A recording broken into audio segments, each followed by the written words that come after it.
Au nom d'Allah, le tout miséricordieux, le très miséricordieux. Voici une sourate que nous avons fait descendre et que nous avons imposée, et nous y avons fait descendre des versets explicites afin que vous vous souveniez. La fornicatrice et le fornicateur, fouettez-les chacun de 100 coups de fouet, et ne soyez point pris de pitié pour eux dans l'exécution de la loi d'Allah, si vous croyez en Allah et au jour dernier, et qu'un groupe de croyants assiste à leur punition. Le fornicateur n'épousera qu'une fornicatrice ou une associatrice, et la fornicatrice ne sera épousée que par un fornicateur ou un associateur, et cela a été interdit aux croyants. Et ceux qui lancent des accusations contre des femmes chastes, sans produire par la suite 4 témoins, fouettez-les de 80 coups de fouet, et n'acceptez plus jamais leur témoignage. Et ceux-là sont les pervers, à l'exception de ceux qui, après cela, se repentent et se réforment, car Allah est pardonneur et miséricordieux. Et quant à ceux qui lancent des accusations contre leurs propres épouses, sans avoir d'autres témoins qu'eux-mêmes, le témoignage de l'un d'eux doit être une quadruple attestation par Allah qu'il est du nombre des véridiques. Et la 5e attestation est que la malédiction d'Allah tombe sur lui s'il est du nombre des menteurs. Et on ne lui infligera pas le châtiment de la lapidation si elle atteste 4 fois par Allah que son mari est certainement du nombre des menteurs. Et la 5e attestation est que la colère d'Allah soit sur elle s'il était du nombre des véridiques. Et n'était la grâce d'Allah sur vous et sa miséricorde? Allah est grand, accueillant au repentir, et sage. Ceux qui sont venus avec la calomnie sont un groupe d'entre vous. Ne pensez pas que c'est un mal pour vous, mais plutôt c'est un bien pour vous. À chacun d'eux ce qu'il s'est acquis comme péché. Celui d'entre eux qui s'est chargé de la plus grande part aura un énorme châtiment. Pourquoi, lorsque vous l'avez entendu, cette calomnie, les croyants et les croyantes n'ont-ils pas en eux-mêmes conjecturé favorablement, et n'ont-ils pas dit, c'est une calomnie évidente? Pourquoi n'ont-ils pas produit, à l'appui de leurs accusations, 4 témoins? S'ils ne produisent pas de témoins, alors ce sont eux, auprès d'Allah, les menteurs. N'eût été la grâce d'Allah sur vous, et sa miséricorde ici-bas comme dans l'au-delà, un énorme châtiment vous aurait touché pour cette calomnie dans laquelle vous vous êtes lancés. Quand vous colportiez la nouvelle avec vos langues, et disiez de vos bouches ceux dont vous n'aviez aucun savoir, et vous le comptiez comme insignifiant alors qu'auprès d'Allah cela est énorme. Et pourquoi, lorsque vous l'entendiez, ne disiez-vous pas, nous ne devons pas en parler? Gloire à toi, ô Allah, c'est une énorme calomnie. Allah vous exhorte à ne plus jamais revenir à une chose pareille si vous êtes croyant. Allah vous expose clairement les versets et Allah est omniscient et sage. Ceux qui aiment que la turpitude se propage parmi les croyants auront un châtiment douloureux, ici-bas comme dans l'au-delà. Allah sait, et vous, vous ne savez pas.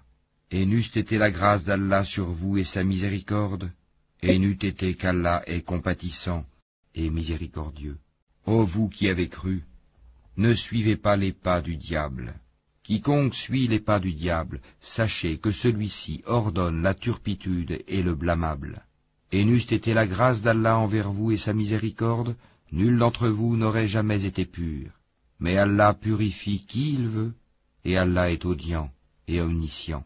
Et que les détenteurs de richesses et d'aisance parmi vous ne jurent pas de ne plus faire des dons aux proches, aux pauvres, et à ceux qui émigrent dans le sentier d'Allah, qu'il pardonne et absolve. N'aimez-vous pas qu'Allah vous pardonne? Et Allah est pardonneur et miséricordieux.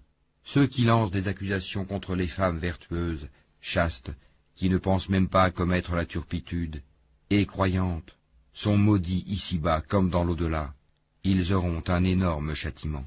Le jour où leur langue, leurs mains et leurs pieds témoigneront contre eux de ce qu'ils faisaient. Ce jour-là, Allah leur donnera leur peine et vraie rétribution, et ils sauront que c'est Allah qui est le vrai de toute évidence. Les mauvaises femmes aux mauvais hommes, et les mauvais hommes aux mauvaises femmes. De même, les bonnes femmes aux bons hommes, et les bons hommes aux bonnes femmes.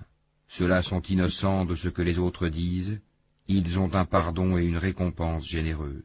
Ô vous qui croyez, N'entrez pas dans des maisons autres que les vôtres avant de demander la permission d'une façon délicate et de saluer leurs habitants.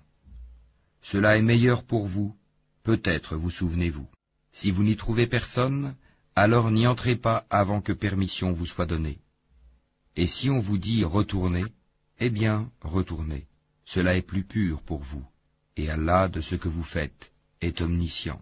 Nul grief contre vous à entrer dans des maisons inhabitées où se trouve un bien pour vous. Allah sait ce que vous divulguez et ce que vous cachez. Dis aux croyants de baisser leur regard et de garder leur chasteté, c'est plus pur pour eux. Allah est certes parfaitement connaisseur de ce qu'ils font. Et dis aux croyantes de baisser leur regard, de garder leur chasteté, et de ne montrer de leurs atours que ce qui en paraît, et qu'elles rabattent leur voile sur leur poitrine, et qu'elles ne montrent leurs atours qu'à leur mari, ou à leur père, ou au père de leur mari, ou à leur fils, ou au fils de leur mari, ou à leur frère, ou au fils de leur frère, ou au fils de leur sœur, ou aux femmes musulmanes, ou aux esclaves qu'elles possèdent, ou aux domestiques mâles et impuissants, ou aux garçons impubères qui ignorent tout des parties cachées des femmes, et qu'elles ne frappent pas avec leurs pieds de façon que l'on sache ce qu'elles cachent de leur parure. Et repentez-vous tous devant Allah, ô croyants, afin que vous récoltiez le succès.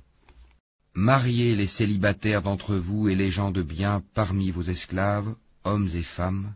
S'ils sont besogneux, Allah les rendra riches par sa grâce, car la grâce d'Allah est immense, et il est omniscient. Et que ceux qui n'ont pas de quoi se marier cherchent à rester chastes jusqu'à ce qu'Allah les enrichisse par sa grâce. Ceux de vos esclaves qui cherchent un contrat d'affranchissement, concluez ce contrat avec eux si vous reconnaissez du bien en eux, et donnez-leur des biens d'Allah qu'il vous a accordés. Et dans vos recherches des profits passagers de la vie présente, ne contraignez pas vos femmes esclaves à la prostitution, si elles veulent rester chastes. Si on les y contraint, Allah leur accorde, après qu'elles aient été contraintes, son pardon et sa miséricorde. Nous avons effectivement fait descendre vers vous des versets clairs, donnant une parabole de ceux qui ont vécu avant vous, et une exhortation pour les pieux. Allah est la lumière des cieux et de la terre. Sa lumière est semblable à une niche où se trouve une lampe. La lampe est dans un récipient de cristal, et celui-ci ressemble à un astre de grand éclat. Son combustible vient d'un arbre béni, un olivier ni oriental ni occidental, dont l'huile semble éclairer sans même que le feu la touche. Lumière sur lumière, Allah guide vers sa lumière qui il veut. Allah propose aux hommes des paraboles, et Allah est omniscient.